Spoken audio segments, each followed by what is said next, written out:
আল্লাহর নবীর রক্তের চাইতে দামি রক্ত কারো আছে? আরে দুনিয়ার কোন পীরানি পীর দস্তগীর দাঁড়িয়ে জীবনে বলতে পারবে আমার রক্ত নবীর রক্তের চাইতে বেশি দামি হয়েছে? একটাবার চিন্তা করেন, এই দ্বীনের জন্য যদি সেই নবীর গালে চড় লাগতে পারে, আল্লাহর কসম আমার গাল নবীর গালের চাইতে বেশি দামি না। এই দ্বীনের জন্য সেই নবী নামাজে দাঁড়ালে তার গলায় চাদর পেঁচিয়ে শ্বাসরুদ্ধ করে তাকে যদি হত্যা করার চেষ্টা হতে পারে, আল্লাহর কসম আমি গুনাহগারের গলা তার গলার চাইতে বেশি দামি না। এই দ্বীনের জন্য আমার নবীর চেহারা মোবারকে যদি থুথু ছোড়া হতে পারে, আল্লাহর কসম আমার চেহারা তার চেহারার চাইতে বেশি দামি না। এই দ্বীনের জন্য আবু জাহল যদি নিজের হাতে পাথর মেরে আমার নবীর মাথা ফাটাতে পারে, আল্লাহর কসম আমার মাথা সেই নবীর মাথার চাইতে বেশি দামি না। এই দ্বীনের জন্য আল্লাহর নবী যদি নিজের 3 বছর জীবনের মূল্যবান 3টা বছর কারাগারে কাটাতে পারে, অবরোধে কাটাতে পারে, আল্লাহর কসম আমার গোটা জীবনটাও নবীর 3 বছরের চাইতে বেশি দামি না। এই দ্বীনের জন্য আমার নবীর পেটে যদি একটা না দুইটা পাথর উঠতে পারে, আল্লাহর কসম আমার পেট নবীর পেটের চাইতে বেশি দামি না। এই দ্বীনের জন্য আল্লাহর নবীর যদি খুন ঝরতে পারে, আল্লাহর কসম আমার খুন নবীর খুনের চাইতে বেশি দামি না। এরপর নবী যদি আল্লাহর কাছে নিয়মিত শাহাদাতের দোয়া করতে পারে, আমি শাহাদাতের তামান্না থেকে পিছিয়ে থাকবো কোন দুঃখে? আল্লাহর কসম যেই পথে চলেছেন নবী সেই পথে আমাদের পথ, তার মিশনে আমাদের মিশন, তার ভিশনে আমাদের ভিশন। এই পথে যদি জান দেওয়া লাগে আলহামদুলিল্লাহ, মাল দেওয়া লাগে আলহামদুলিল্লাহ, ফ্যামিলি দেওয়া লাগে আলহামদুলিল্লাহ, প্রয়োজনে করোনা দিব, তবে বাতিলের সামনে আপোষ করতে পারবো না।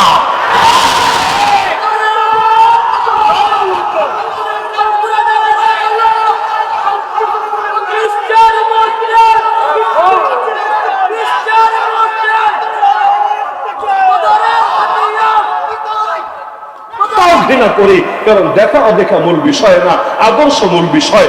আদর্শের জন্য যারা জান কোরবান করে, আল্লাহ তাদেরকে মরার পরও জমিন অবর রাখে।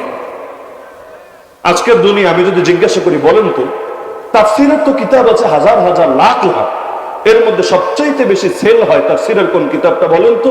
এক একজন এক একটা বলবেন, কিন্তু বাস্তবে খোঁজ নিয়ে দেখেন সবচাইতে বেস্ট সেলার তাফসীরের কিতাবের নাম হলো তাফসীর ফি জিলালিল কুরআন। বাস্তবেই গোটা দুনিয়া জুড়ে, যদিও বাংলাদেশের সেল তুলনামূলক একটু কম অন্য দেশের তুলনায়, কিন্তু আমি দুনিয়ার হিসাব বলছি যে 1 নম্বরে যদি আপনি তাফসীরের কোনো কিতাব সেলের বিবেচনায় রাখেন, পড়ার বিবেচনায় বলি নাই। কেন? কারণ অনেক মানুষ আছে যারা বই কিনে তবে বই ঠিক মতো পড়ে না। এই শ্রেণীটা আমার চোখে দেখা একটু বেশি, মানে বই কিনতে একটা আলাদা এস কাজ করে, 2-4 পৃষ্ঠা পড়ে, 10-20 পৃষ্ঠা পড়ে, কিন্তু পুরোটা ফার্স্ট টু লাস্ট পড়ে এমন লোক একটু কম থাকে। আমাদের ধৈর্য সবকিছুতেই কম। মনে করেন হুজুরদের বয়ান শোনার ক্ষেত্রেও পাবলিক এখন শর্টকাটের প্রিয় হয়ে গিয়েছে।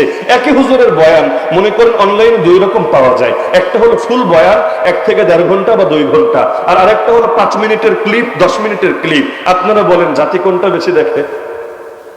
তার মানে সবকিছুতে শর্টকাট শর্টকাট শর্টকাট। যত শর্টকাট বানাবে পাবলিকের আকর্ষণ আর আগ্রহ তত বেশি কাজ করবে। এজন্য এখন অনেক ভণ্ডামি সিলসিলাও শুরু হয়ে গিয়েছে। 1 বছরে মাওলানা, মুফতি, মুহাদ্দিস 1 বছরে বানায় দিবে। এখন আগে ভাবতাম যেগুলো ফাইজলামি করে, এখন দেখি না পাবলিক গিয়ে ভর্তিও হয় 1 বছরের মধ্যে একেবারে কুতুবে জামান হয়ে যাবে এরকম জিনিসের জন্য। তা আগামীতে হয়তো এমন চালু হবে 1 বছরে ডাক্তার, ইঞ্জিনিয়ার, কৃষিবিদ, অর্থনীতিবিদ, রাজনীতিবিদ সব বানায় দিবে। সকল রোগের মহা ঔষধ পাওয়া যাবে একসাথে। যেমন ধরেন বাঙালির পরিশ্রমের চেষ্টা যতটুকু আছে, এখনো পর্যন্ত আধুনিক যুগে এসেও বিভিন্ন পাথর কেনা, তান্ত্রিকের কাছে যাওয়া, কবিরাজের পেছনে পেছনে ঘুরতে থাকা, এগুলোর মধ্যে তাদের মনোযোগ কিন্তু আরো বেশি আছে। দেখেন না আপনারা? অবাক হয়ে যায়। মনে করেন যদি কখনো ফেরিতে ওঠেন, লঞ্চে ওঠেন, অথবা রেল স্টেশনে যান, অথবা অনেক বাস স্টেশনে যান, দেখবেন এক শ্রেণীর লোক পাথর বেচে। দেখেন না জীবনে? একেবারে এরকম অনুন্নত জায়গায় পাবেন। আর ঢাকায় আসেন, যমুনা ফিউচার পার্কে যান, এত উন্নত একটা জায়গা, বিশাল শপ, মানে মোটামুটি আপনাদের এই মাহফিলের অর্ধেক মনে করেন বিশাল এক শপ নিয়ে সেখানেও পাথর বেচছে। ইনকাম যদি ভালো না হয়, যমুনা ফিউচারে গিয়ে তো শপ নিতে পারে না, কারণ এত টাকা দিয়ে সিকিউরিটি মানি দিয়ে দোকান দেওয়া, নিয়মিত ভাড়া পরিশোধ করা, আর ওদের কাছে গিয়ে তো আর ফকিররা, মিসকিনরা, রিক্সাওয়ালারা, ভ্যানওয়ালারা পাথর কিনবে না। তার মানে কিনবে বড় বড় রাজনীতিবিদরা, ক্ষমতা লিপ্সুরা, অর্থনীতিবিদরা, দুর্নীতিবাজরা, চোররা, ডাকাতরা ইত্যাদিরা। তো এখন এক এক শ্রেণীর মধ্যেই ক্লায়েন্ট আছে, তাদের কাস্টমার আছে, এটা তো বোঝাই যায়। আমার তো এটাই মাথায় ধরে না, পাথরওয়ালা যদি দুনিয়ার সবার ভাগ্য পরিবর্তনের ঠিকাদারি নিতেই পারে, 10 টাকা 100 টাকা 200 টাকা দিয়ে পাথর কিনলেই সকল সমস্যা সমাধান পাওয়া যায়, তাহলে ও শুধু মানুষের কাছেই পাথর কেন বিক্রি করে বেড়ায়? একটা পাথর নিজের হাতে লাগিয়ে নিজে কেন বিল গেটসে পরিণত হয় না? পাথরে যদি ক্ষমতাই থাকে তাহলে এত কষ্ট করে এই গরমের মধ্যে রোদে পুড়ে পুড়ে বৃষ্টিতে ভিজে ভিজে পাথর বেচার দরকার আছে? হাতে একটা ছুমন্তর ছু কলিকাতার গু একটা লাগাই দিলেই তো কেচ্ছা খতম হয়ে যায়। এক একজন কবিরাজ নাম লেখে কামরূপ কামাখ্যা থেকে প্রশিক্ষণ প্রাপ্ত। আমার নামটা পড়তেও মজা লাগে, চিটাগাঙে নাই হয়তো, আমি জানি না, অনেক জায়গায় রাস্তায় দেখি আর কি। তান্ত্রিক, তান্ত্রিক বুঝেন, কবিরাজ, এদের কাছে গেলে সব রোগের সমাধান পাওয়া যাবে। নিচে লেখা কামরূপ কামাখ্যা থেকে প্রশিক্ষণ প্রাপ্ত, এমনকি কি কি সমস্যা ডিটেল দিয়ে দেয়। মনের মানুষকে কাছে পাওয়া, দাম্পত্য জীবনের অশান্তি, চাকরি হচ্ছে না, বিদেশে যাওয়ার ভিসা আটকে আছে, সবকিছু সমাধান পাওয়া যাবে তার কাছে গেলে। আরে পাগলা, সবার সমাধান যদি তোর হাতেই থাকে, নিজের সমাধানটা করে নিচ্ছিস না কেন সবার আগে? আগামী বাংলার তুই রাষ্ট্রপতি হয়ে যা, তুই শিল্পপতি হয়ে যা, তুই কোটিপতি হয়ে যা, হয়ে গেল। কিন্তু তোর জিনে দুনিয়ার সবার কাম করে দিতে পারে, খালি তোর বেলায় আসলে আটকে পড়ে। এটা তো ভণ্ডামি ছাড়া কিছু না। আবার অনেকে দেখেন না, হাত দেখে নাকি ভবিষ্যৎ বলে দেয়, কেউ টিয়া পাখি চালান দিয়ে ভবিষ্যৎ বলে দেয়। আমার দৃষ্টিতে এদের জন্য মাইরের উপর ওষুধ নাই। এরকম লোকদের কানের নিচে ঠাস করে একটা চর মারবেন, মারলেই প্রথমে খেপে যাবে, কিরে আমার গায়ে হাত তুললে এত বড় সাহস, বেয়াদব কোথাকার। আপনি বলবেন ভাই রে, আমার হাত দেখে বলে দিতে পারলে আমার কপালে কি আছে কি নাই? একবার হাত দেখে বলবে বল্টু তোর কপালে কোনো বউ নাই, আর একবার বলবে সল্টু তোর কপালে 2টা লাল টুকটুকে বউ আছে। তো এখন কবে বিয়ে করব না করব সব তোমার হাতের মধ্যে লেখা আছে, কিন্তু আমার হাতে যে একটা চর আছে তোমার জন্য, এইটাই খালি লেখা নেই তোমার হাতে। এই ভণ্ডামি তোমারে আজই ছাড়তে হবে। এরকম ভণ্ডামি করে না নাকি? করে। তো যে প্রসঙ্গে বলছিলাম যে এই পীর আবার কেমন পীর, খালি দোয়া দিয়ে দিয়ে আলেমদের জেলেই ঢুকাতে পারে, এরপর আর বেরো করতে পারে না, আর অন্যদেরও কোনো ক্ষতি করতে পারে না। 2 নম্বর কথা, আলেমদের জেলে যাওয়া যদি বদদোয়ার ফসল হয়, বের হওয়ার পর যে এক একজন সুপারস্টার হয়ে যাচ্ছে, এটা কিসের ফসল রে ভাই? নাকি তোমাদের পীরের বদদোয়া আংশিক কাজ করে, মানে 1-2 বছর সেই রকম পাওয়ারে থাকে, এরপর আবার ব্যাকফায়ার হয়? কারণ ইনশাআল্লাহ সুম্মা ইনশাআল্লাহ যে আলেমরা কারাগার থেকে বের হয়ে এসেছে, আপনারা একটা মাহফিল আয়োজন করেন, প্রয়োজনে পাশাপাশি এক মঞ্চে রাখবেন বাংলাদেশের সব কারামুক্ত আলেম, সবাই না পারলেও অন্তত 5 জন 7 জন 10 জন যে কয়জনকে মিলাতে পারেন। এর কাছাকাছি রাখবেন ভণ্ডকুলের শিরোমণিদেরকে, ওদের মধ্যে যে কয়টা পাবলিক ফিগার আছে, সেলিব্রিটি আছে, টিকটকার আছে, লিপস্টিক হুজুর আছে, এদেরকে রাখবেন আরেক পাশে আরেক এলাকার মধ্যে। এরপর আয়োজন করেন, তারপর দেখেন পাবলিক দিলের মহব্বতের টানে কাদের দিকে বেশি ছুটে যায়, এই লিপস্টিক হুজুর আর টিকটকারদের দিকে, নাকি যারা দ্বীনের জন্য কোরবানি দিয়েছে তাদের দিকে? আজও পর্যন্ত মানুষ বিপদে পড়লে এই আলেমদেরকেই ময়দানে খোঁজে। এই যে ফরিদপুরের ক্রাইসিসে পুরো দেশের মধ্যে ধারার তো অভাব নাই, মিষ্টি খাওয়ার লোকের অভাব তো নাই, কিন্তু গোটা দেশ বলেছে অমুক সার্কেলের হুজুররা যদি ডাক দেয়, আমরা কাফনের কাপড় গায়ে দিয়ে জিহাদের তামান্না নিয়ে ময়দানেও নেমে যেতে রাজি আছি, জান দেওয়া লাগলে জান দিতেও রাজি আছি, আর বাতিলের মোকাবেলায় ওদের টুটি চেপে ধরা লাগলে তাও করতে রাজি আছি। এই যে আস্থা, এই যে ভরসা, এটা কোটি টাকা দিয়েও কেনা যায়। কোরবানি দিয়ে কেউ কখনো লস খায় না। তো তাফসীর ফি জালালিল কোরআন,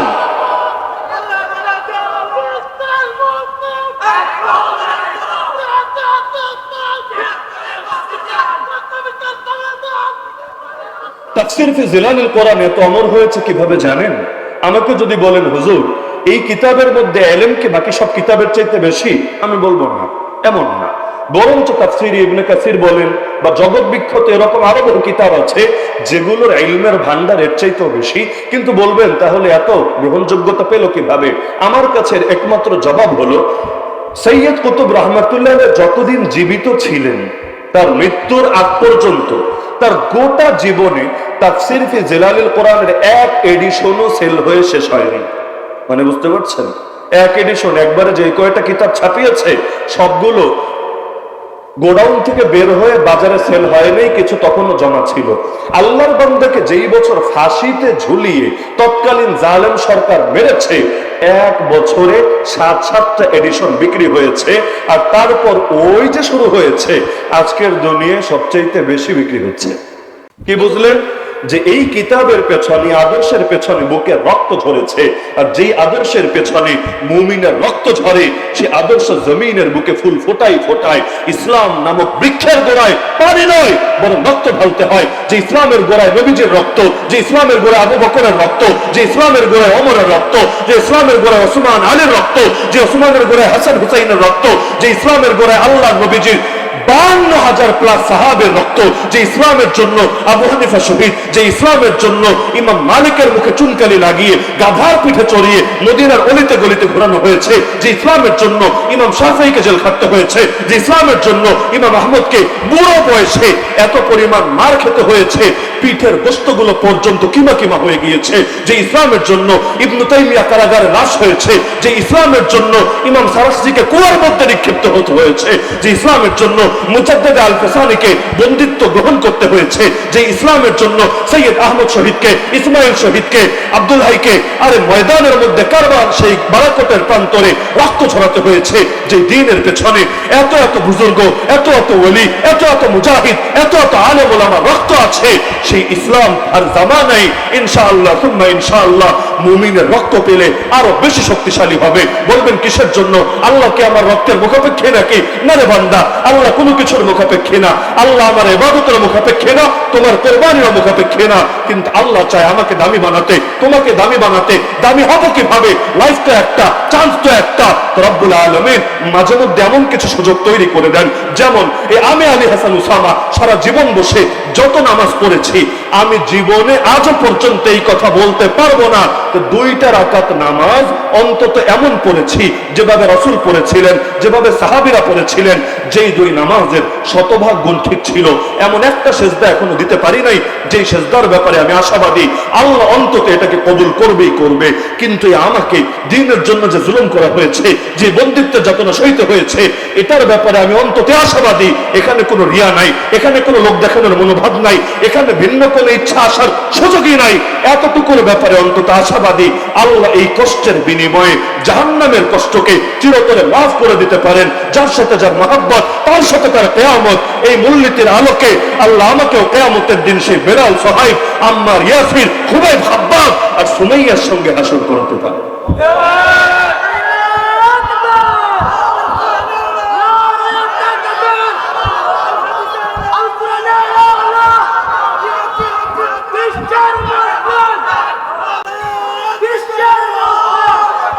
আল্লাহর নবীর রক্তের চাইতে দামি রক্ত কারো আছে?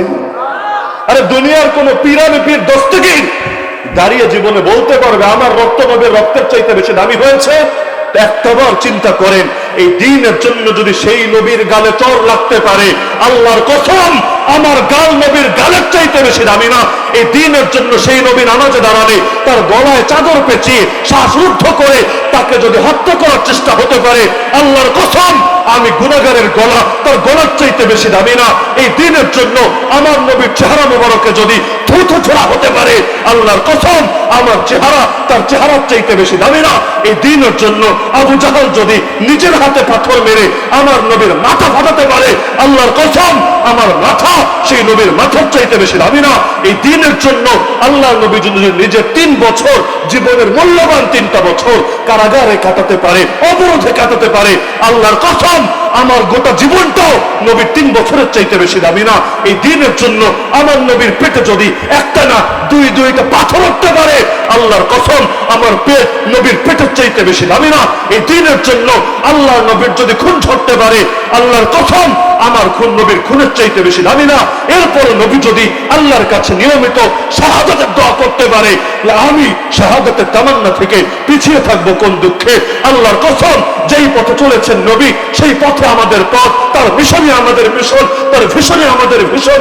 এই পথে যদি জান দেওয়া লাগে আলহামদুলিল্লাহ, মাল দেওয়া লাগে আলহামদুলিল্লাহ, ফ্যামিলি দেওয়া লাগে আলহামদুলিল্লাহ, প্রয়োজনে কলমা দিব, তবে বাতিলের সামনে আপোষ করতে পারবো না।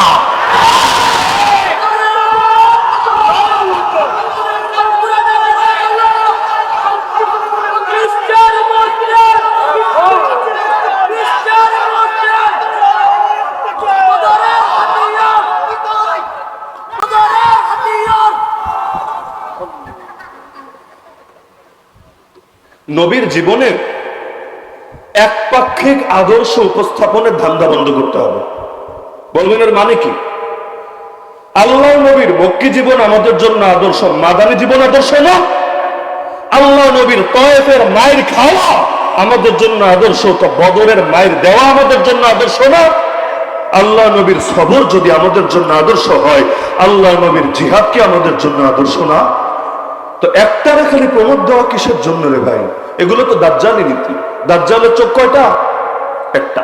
এই এক চোখা নীতি দাজ্জালি নীতি। এক চোখ দিয়ে যারা দেখে এরা সবাই দাজ্জালি মিশন জমিনে বাস্তবায়ন করে।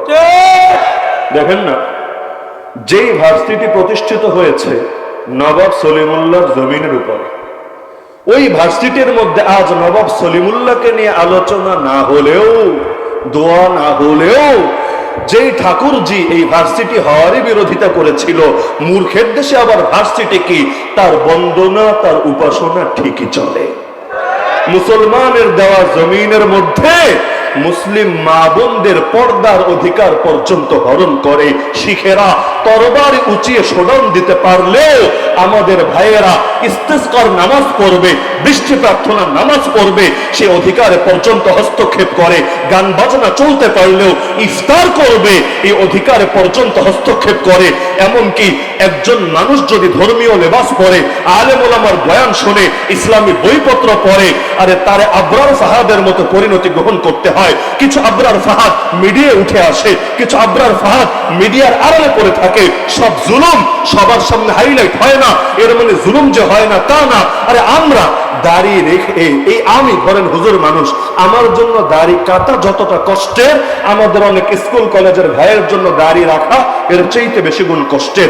আমি দাড়ি কাটলে লোকে আমার গালি দিবে, আর তারা মুখে দাড়ি রাখলেই তাদেরকে জঙ্গি বলবে। এগুলো কি রে ভাই? কেউ পাবে আর কেউ পাবে না। স্বাধীন দেশে তা হবে না, তা হবে না। নাস্তিক তার কথাগুলো অধিকারের সাথে বলতে পারবে, কাদিয়ানী তার কথা অধিকারের সাথে বলতে পারবে, হিজবুত তাওহীদ তার কথা অধিকারের সাথে বলতে পারবে, সেকুলার তার কথা অধিকারের সাথে বলতে পারবে, এমনকি হিন্দুত্ববাদী তার কথা অধিকারের সাথে বলতে পারবে। খালি হুজুররা কি বলে না বলে এগুলো নিয়েই ফিল্টারিং চলবে। এই জুলুমের অবসান হতে হবেই হবে। ফরিদপুরের ঘটনা ঘটেছে কয়দিন আগে, যদি আজও পর্যন্ত কেউ গ্রেফতার হয়েছে বলে আমার জানা নাই, আপনাদের থাকলে থাকতে পারে, আমার জানা নাই, কিন্তু ওটা নিয়ে শক্ত প্রতিবাদ করেছে কোন কোন হুজুর ইতিমধ্যে তালিকা হয়ে গিয়েছে। কারা করেছে, কোথায় করেছে এগুলো আমি বলবো না, বলা উচিত না, কিন্তু ইতিমধ্যে এই তালিকা প্রস্তুত হয়েছে। মানে কি আলেমের জন্য কি কথা বলার অধিকার নাই? রেস্ট্রিকশন দিয়ে দেবে, মাহফিলে কথা হবে হুজুর, তবে আসমানের উপরের আর মাটির নিচের। হ্যাঁ ঠিক হ্যাঁ ভাই, আসমানের উপরের কথা অবশ্যই বলা দরকার, কারণ এগুলো কোরআন হাদিসে আছে। মাটির নিচেরটাও বলা দরকার, এগুলো কোরআন হাদিসে আছে। সহমত ভাই, কোনো আপত্তি নাই, কিন্তু মাঝখানেরটাকে তোর বাপে বলবে। আলেমরা খালি উপরে আর নিচে সীমাবদ্ধ করে দিবি, বাকিটাকে বলবে রে? আলেম বললে তো কোরআন হাদিসের আলোকে বলবে, আর তুই বললে তো কোরআন হাদিস ছাড়া বলবি। তো কোরআন হাদিসের আলোকে যদি বলে, সেটাকে নিষিদ্ধ লোকে কিভাবে করতে পারে? এই যে আজকাল বলে, রিমান্ডে ধরেন, আমার একটা প্রশ্ন, হুজুর উগ্রবাদী বয়ান দিয়েছেন কেন? এই কথা কমন ডায়লগ না এগুলো? হুজুর উগ্রবাদী বক্তব্য দিয়েছেন কেন? আমি ফিরতে একটা প্রশ্ন করেছি, যে আমি একটু ক্লিয়ার হতে চাচ্ছি। ক্লিয়ার হলো, আমি যে কথাগুলো বলেছি আজও পর্যন্ত একটাও মিডিয়ার কাভারেজের বাইরে নাই, সবে মিডিয়া আছে। আড়ালে আবডালে ওই হেরা গুহায় ঢুকে ঢুকে আমরা বয়ান দেই না, যা দেই সব পাবলিক প্লেসে দিই, সব সামনে আছে। এমন কিছু কথা, এমন একটা কথা আমাকে এনে দেখান যেটা কোরআন হাদিসের সঙ্গে সাংঘর্ষিক, কোরআন হাদিস বিরোধী। কারণ কোরআন হাদিস সমর্থিত যেটা হবে, এটাকে যদি কেউ উগ্রবাদ বলে সে বেঈমান হয়ে যাবে। কোনো দ্বিমত নেই, কোনো দ্বিমত নাই। যেটা কোরআন হাদিস সম্মত, এটাকে যদি কেউ জঙ্গিবাদ বলে, উগ্রবাদ বলে, সাম্প্রদায়িকতা বলে, ও মুসলমান থাকবে না বেঈমান হবে? কারণ এটাকে উগ্রবাদ বলা মানে আল্লাহকে উগ্রবাদী বলা। মনে করেন যুবক ছেলেরা একটু আগে স্লোগান দিল, সাবিলুনা সাবিলুনা আল জিহাদ আল জিহাদ। এখন যদি কেউ দাঁড়িয়ে বলে, কি রে এটা দেখে জঙ্গিবাদের স্লোগান, আল্লাহর কসম ও বেঈমান হবে, মুরতাদ হবে। কাউকে গ্রেফতার করে সামনে যদি কয়টা বই রেখে লেখে জিহাদি বই, আর যদি রিপোর্ট করে জিহাদি বই পাওয়া গিয়েছে, নিঃসন্দেহে সে বেঈমান হয়ে যাবে। বলবেন কেন?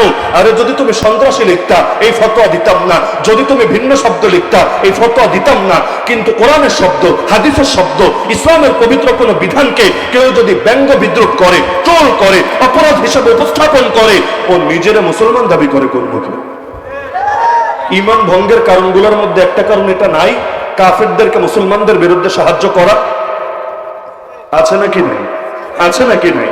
এবার আমাকে বলেন, যদিও কথাটা বেশি করা হয়ে যাবে, কিছু করার নেই। করা হলে কি বা করার আছে? মনে করেন সাতকা নিয়ে আপনাদের আগের নেতার জামানে আমি আসতে পারি নাই, নেতাজি নাই তাই এখন আসতে পারছি। এর মানে কথা বলতে আমাদের যে এটা ভেবে বলতে হবে যে কোন কথা বললে পরের বার আসা যেতে পারে, আল্লাহ সাক্ষী ওই নিয়ত ভেতরে নাই। যদি বলেন হুজুর এই কথা বললে দ্বিতীয়বার মাটিতে পা রাখতে পারবে না, রাখা লাগবে না রে ভাই। ওয়াজ মাহফিল করতে হবেই হবে, এই মাটিতে এসে এর জন্য হক গোপন করতে হবে, দালালি করতে হবে। এটা তো নবী শিক্ষা দেয় নাই। নবী শিক্ষা দিয়েছে জালেমের সামনে দাঁড়িয়ে হক কথা বলা সর্বশ্রেষ্ঠ জিহাদ। সুতরাং ফতোয়া ক্লিয়ার। কাফেরদের পক্ষ এমনি মুসলমানে মারপিট লেগেছে, এটা ভিন্ন আলাপ। এক মুসলমান আর এক মুসলমানকে মারতে মারতে ল্যাংড়া বানিয়েছে, জানেই মেরে ফেলেছে। দুনিয়ার যে কোনো মুফতি বলবে কবিরা গুনাহ করেছে, ফাসিক হয়েছে, এতটুকুই। এর চাইতে বেশি ফতোয়া কেউ দিবে না যে কাফের হয়েছে, বেঈমান হয়েছে, মুরতাদ হয়েছে। দেখতে এটাও মাইন, কিন্তু কাফের আগ্রাসন চালাচ্ছে মুসলমানদের উপর কোন শরীয় ওজর ছাড়া। এক লোক গিয়ে কাফেরদের সাথে হাত মিলিয়েছে, যেগুলো রাজাকার বলে আর, কিন্তু সে রাজাকারি করছে কোন কুফরি অপশক্তির পক্ষে। যে হাত মিলালাম যে তোমাদের পক্ষ হয়ে মুসলমানদেরকে দমাবো, আলেম ওলামারে দমাবো, তাওহীদ জনতাকে পাখির মতো গুলি করে মারবো, তার মানে সে কাফেরদেরকে বিজয়ী করতে চাচ্ছে মুসলমানদের বিপক্ষে। আর ফতোয়ার একটা মূলনীতি হলো আর রিদা বিল কুফরি কুফরুন, কুফরের প্রতি সন্তুষ্টি প্রকাশ করাও আর একটা কুফর এবং ঈমান নষ্ট হওয়ার কারণ। যেমন কাদিয়ানীদেরকে কেউ যদি জেনে বুঝে কাফের না বলে, সেও কি হবে? সেও কি হবে? কাফের। কেন? কারণ এরকম অকাট্য বিষয়ও সে দ্বিমত করার মানে হলো সে তাদের ভণ্ডামি আর তাদের কুফরের উপর সন্তুষ্ট হয়ে গিয়েছে। তো সর্বজন বিদিত অকাট্য বিষয় অস্বীকার করলে ঈমানই হুমকির মুখে পড়ে। তা আমাদের যে ভাইয়েরা চাকরি বাঁচাতে, প্রমোশন ঠিক রাখতে, অথবা জবাবদিহির আওতার বাইরে থাকতে গিয়ে গুলি চালাচ্ছে আমাদের বুকে, আর মুসলমান প্লেকার্ড, মুসলমান নাম লাগিয়েও কাফেরদের লড়াইকে সহজ করে দিচ্ছে। এবার আমারে বলেন, ঈমান ভঙ্গের কারণ তাদের মধ্যে পাওয়া যাচ্ছে নাকি যাচ্ছে না? আমি ফতোয়া দিচ্ছি না যে সব কয়টা মুরতাদ হয়েছে ওদের জানাজা পড়ো না, সালাম দিও না, বউ তালাক, ফতোয়া দিচ্ছি না। আমি শুধু এটা দেখাচ্ছি যে ঈমান নষ্ট হওয়ার একটা কারণ ওদের মধ্যে পাওয়া যাচ্ছে নাকি যাচ্ছে না। যদি যায় তাহলে আমাদের আলেম ওলামারাও ফতোয়া দিবেন দুদিন আগে বা পরে।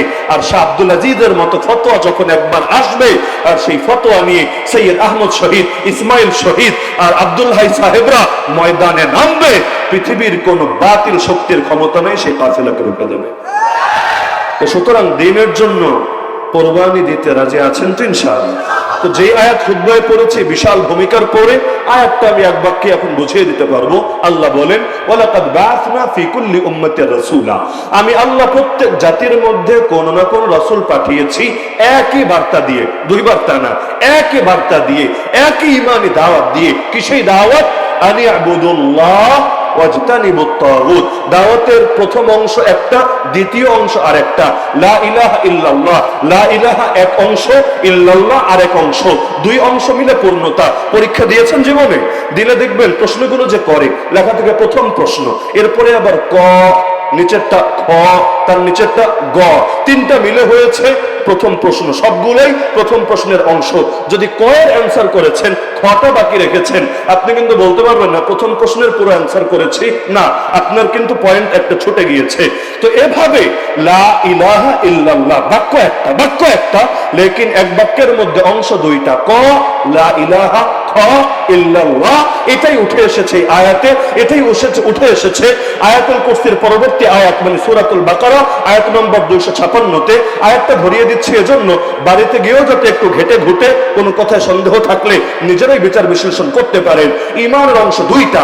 আল্লাহর প্রতি ঈমান আনার পূর্ব শর্ত হলো, আল্লাহর প্রতি ঈমান আনার পূর্ব শর্ত হলো তাগুত বর্জন করতে হবেই হবে। এই মর্মে দাওয়াত দিয়েছেন পৃথিবীতে আসা সকল নবী সকল রাসূল মিলে। আর যখন এই পূর্ব শর্ত পরিপূর্ণ হবে তখনই কেবল বান্দা যদি বলে আল্লাহকে মাবুদ মানি, তার এই ঈমান সার্থক হবে। উযু ছাড়া নামাজ হয় তো?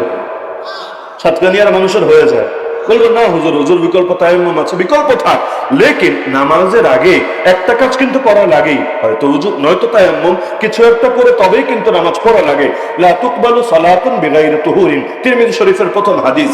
পবিত্রতা ছাড়া নামাজ হবে না।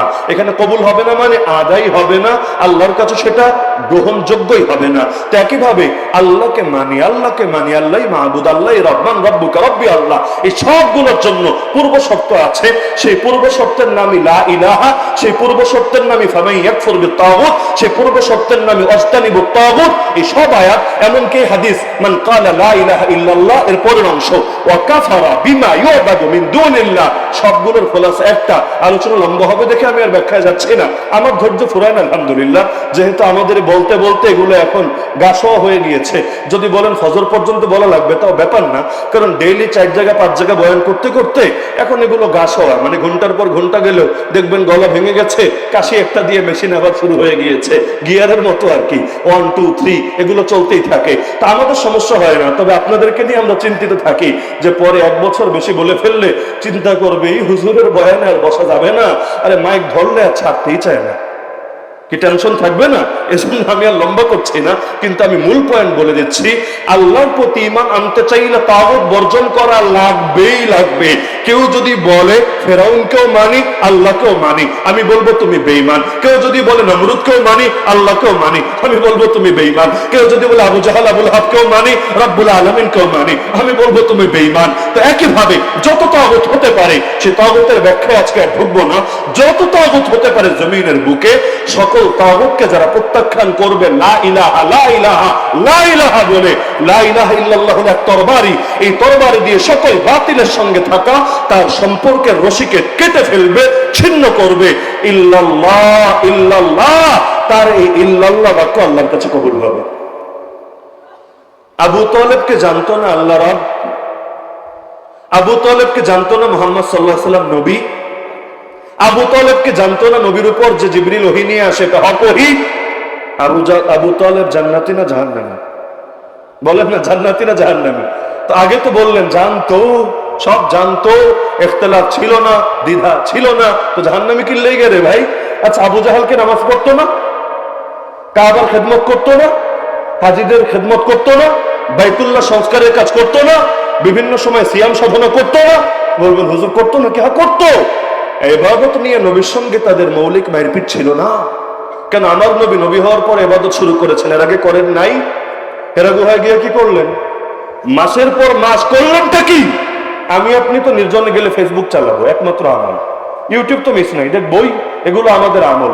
নবীজি হেরা গুহায় গেলেন, তার হাতে কি মোবাইল ছিল, কম্পিউটার ছিল?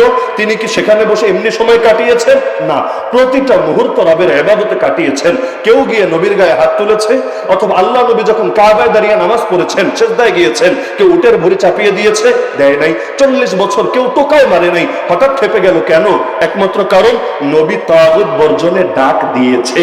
ইব্রাহিম নবী বলেন, মুসা নবী বলেন, নূহ নবী বলেন, ঈসা নবী বলেন, আমার নবী বলেন, যখনই বাতিলের বিরুদ্ধে মুখ খোলে, মানুষকে তাগুতকে লাল কার্ড দেখাতে বলে, তখনই তারা তাদের বাহিনী, তাদের শক্তি, তাদের হাতে যা কিছু আছে সবকিছু নিয়ে তাদের বিপক্ষে ময়দানে নামে। বাংলার জমিনে যে আলেমরা তাগুতকে চ্যালেঞ্জ করে না, বাতিলের বিপক্ষে বলে না, কই তাদের গায়ে তো এসে ওরা টোকা মারে না?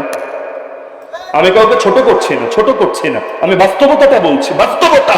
মনে করেন যে হজে যায় নাই, আমি যদি তারা বলি সৌদির কষ্ট কেমন লেগেছে, এই প্রশ্নটাই তো ভুয়া, প্রশ্নটাই তো অনর্থক, প্রশ্নটাই তো অবান্তর।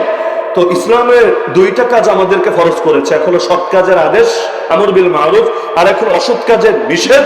নাহি আনিল মুনকার। নবী যতদিন শুধু সৎ কাজের আদেশ দিয়েছেন, কেন আল্লাহ নবী 40 বছর আগে কাউকে কিছু বোঝেন নাই? আত্মীয়তার বন্ধন রক্ষা করতে বলেন নাই?